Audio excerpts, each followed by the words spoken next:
बहा गोमालांखो दाउ फेरेंगानि गाबनाय देंखो मोदाय नुसि नुसि खोमसि रोमा रोमि हा हा थोर थोर बगा दावखो दावखो दाउला दाउनि गगेरे ग फुंबिलिखौ रैसुमै गारांजों बरायहरनाय देंखो फुंबिलिखौ रैसुमै गारांजों बरायहरनाय देंखो एमनि गादियाव उन्दुना दा बेफोर देंखोखौ खोनानो मोनलिया दुब्लियाव ओंखाम हैनो थांब्ला साम' गांजेमा हमना लाबोना सबाय खारिजों गोथाव ओंख्रिया दा मानोबा थावला ज' ज' मोनाबिलि जाबोला एदावलायना लाफाथि मोना माइ गायनायाव ज' मिनिबाला एदावलायना लाफाथि मोना माइ गायनायाव बेलाव लेवार अरब्ला गारखाव दुमफा आदानि नांगोलाव गाखोहैब्ला आखाइजों बिलिर खोथियाजों बोखाना होनाय दा बेफोर नुथाया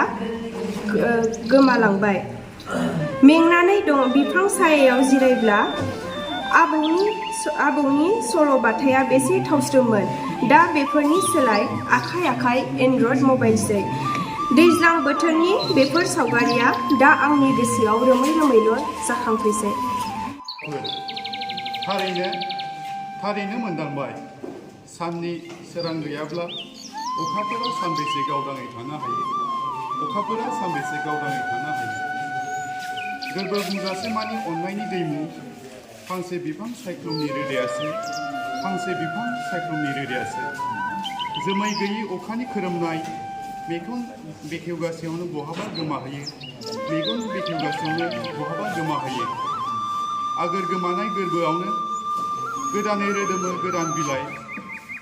दान सोरां हरनि निजोमथियाव एम्फौ एनलानि गाबनाय देंखोआबो इसारा होदों आंगोजों आंगोयै अनलायनो गोरबोआवसो दं लैथोसे मानि अननाय हां जानानै हाबनानै नायफै गोरबोनि रायजोआ बेसे मुहि हाबनाय लाथिख' मोन्दांथिजों आगान दासुफै लांगोनानि बिबारा लरहायगोन आगाना आद्रि जागोन मोदोमनाया बहाबा गोमालांगोन दा अखाफोराबो गावदांसै बिफाङाबो गेरेमसासै लांगोनानि बिबारा लरहायलांगोन आगाना आद्रि जागोन मोदोमनाया गोमालांगोन दा अखाफोराबो गावदांसै बिफाङाबो गेरेमसासै जोमै दाखा साग्लोबबाबो अखाफोरनि सोराङा बबेबा मोनसे खनाजों स्रां साथियो गावनि आंगोथिखौ दिन्थिनो अननायखौ अननायजों फोलोमनो गोरबोआव खिलिनाय बिफांखौ आदोरै गेरेमसा खालामनो गोरबोनि अखाफोराव बारदों दा सुदेम बार हादों रमान्सनि फ्रि अखा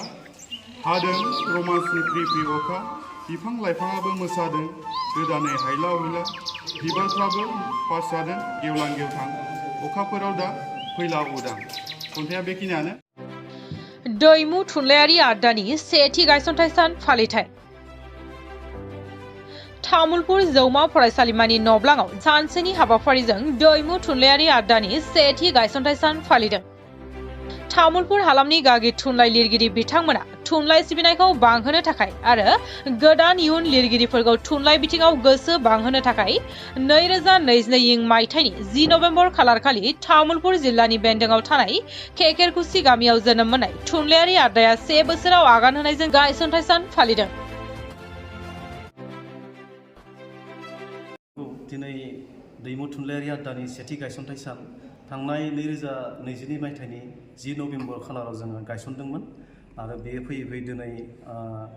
सेथि बोसोराव आगान होबाय माने सेथि बोसोर ग्रोब जाबाय दा जोङो बेवहाय नैबे तामुलपुर कमार्स कलेजाव जोङो बेखौ खुंदों दिनै गोबां तामुलपुर हालामनि गोदान लिरगिरि बिथांमोना जोंनि बे आड्डायाव बाहागो लादों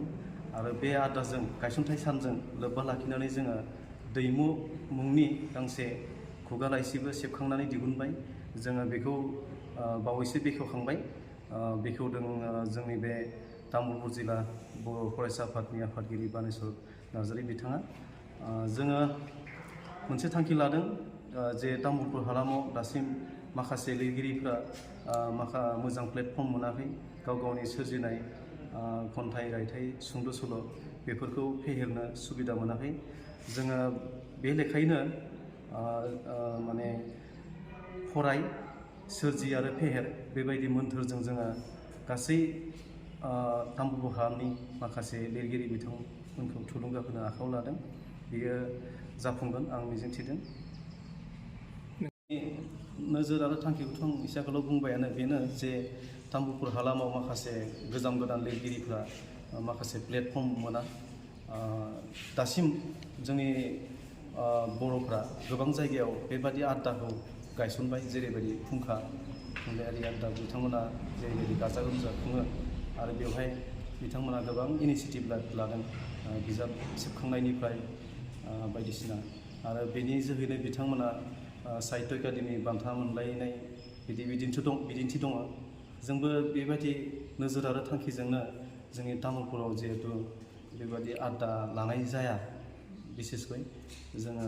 बेखौ नोजोर होनानै आड्डाखौ थांनाय बोसोराव गायसनदोंमोन आरो